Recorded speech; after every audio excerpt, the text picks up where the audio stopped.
ఎన్నికల వేళ బీఆర్ఎస్ కు మరో షాక్ తగిలింది. పార్టీ సీనియర్ నేత గుత్తా సుఖేందర్ రెడ్డి కుమారుడు అమిత్ రెడ్డి కాంగ్రెస్ పార్టీలో చేరారు. కొంతకాలంగా బీఆర్ఎస్ పై అసంతృప్తిగా ఉన్నారు. ఈ క్రమంలోనే కాంగ్రెస్ పార్టీ రాష్ట్ర వ్యవహారాల ఇన్ఛార్జ్ దీపాదాస్ మున్షి సమక్షంలో కాంగ్రెస్ తీర్థం పుచ్చుకున్నారు. ఈ కార్యక్రమంలో మంత్రి కోమటిరెడ్డి వెంకటరెడ్డి, ఏఐసీసీ సెక్రటరీ రోహిత్ చౌదరి పాల్గొన్నారు.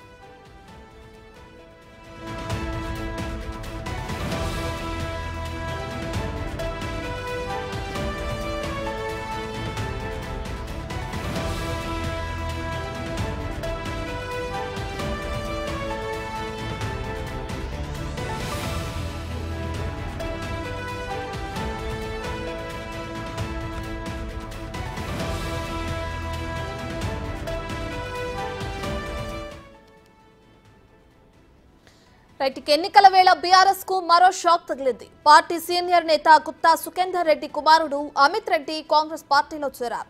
కొంతకాలంగా బీఆర్ఎస్ పై అసంతృప్తిగా ఉన్నారు.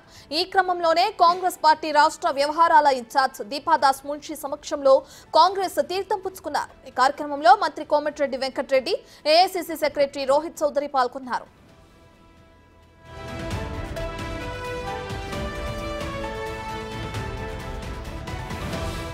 ఇదే అంశానికి సంబంధించి మరింత సమాచారాన్ని మా డిప్యూటీ బ్యూరో చీఫ్ సాదిక్ అందిస్తారు.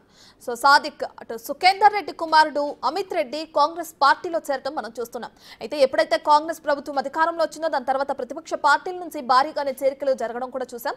అయితే ఇప్పుడు అమిత్ రెడ్డి కూడా కాంగ్రెస్ పార్టీలో చేరారు. ఆయన అసంతృప్తిగా ఉన్నారు ఆ బీఆర్ఎస్ పైన కూడా తెలుస్తుంది. అసంతృప్తికి గల కారణాలు ఏమై ఉండొచ్చు అంటారు?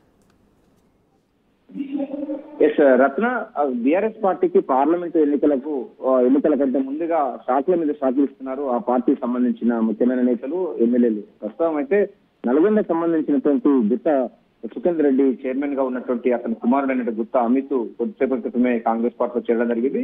దీపాదాస్ మున్షి ఆధ్వర్యంలో ఆయన కాంగ్రెస్ పార్టీ తీర్థం పుచ్చుకోవడం జరిగింది. ఈ కార్యక్రమంలో మంత్రి కోమటిరెడ్డి వెంకటరెడ్డి ఆధ్వర్యంలో జరిగిన కార్యక్రమంలో ఏఐసీసీ సెక్రటరీ రోహిత్ చౌదరితో పాటుగా మిగతా సంబంధించినటువంటి ముఖ్యమైన నేతలు అందరూ ఉన్నారు. ఇప్పుడు ప్రస్తుతం అయితే ముఖ్యమంత్రి రేవంత్ రెడ్డి నివాసానికి వెళ్లడం జరిగింది. ఆయన యొక్క చేరిక సంబంధించిన అంశాలపైన కూడా ముఖ్యమంత్రితో ఏమో సమావేశం కానున్నారు. ప్రధానంగా చూసినట్టయితే గత కొద్ది రోజులుగా బీఆర్ఎస్ పార్టీలో అనుకోని పరిణామాలు జరుగుతూ ఉన్నాయి. ప్రధానంగా బీఆర్ఎస్ సంబంధించినటువంటి అధినేత కేసీఆర్ యొక్క మాటలను ఎవరు కూడా వినడం లేదు. అంతే కాకుండా గుత్తా సుఖేందర్ రెడ్డి కూడా పార్టీలోకి వస్తారని కూడా బలమైన వాదనలు వినిపిస్తున్నాయి. అది అటు గాంధీభవన్ వర్గాలు కూడా ధృవీకరిస్తున్నాయి. మరోవైపు నల్గొండ సంబంధించినటువంటి రాజకీయాల్లో కూడా తీవ్ర చర్చ కొనసాగుతుంది.